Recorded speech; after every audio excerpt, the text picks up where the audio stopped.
কোরআন যারা পড়বে তারা ভদ্র হবে, ঠিক কিনা? এজন্য যে মা বাবারা ছেলেমেয়েদেরকে ভদ্র বানাতে চান, ছেলেমেয়েদেরকে এই একটা বই পড়ায় দেবেন, বইটার নাম, এজন্য আমি সবসময় বলি, teach your children the Holi Quran. The Holi Quran will teach your children everything in the world. আপনি আপনার ছেলের শুধু এই কোরআনটা শিখায় দেন, এই কোরআন আপনার ছেলের গোটা বিশ্বটা শিখায় দেবে, ঠিক কিনা?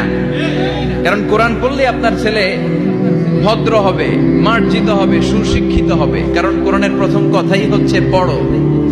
কোরআনের প্রথম কথা কি? মুসলমানদের না পড়ে উপায় আছে? কথা বলেন। আপনার যখন মন ভালো থাকবে আপনি পড়বেন, আপনার মন খারাপ তখনও পড়বেন।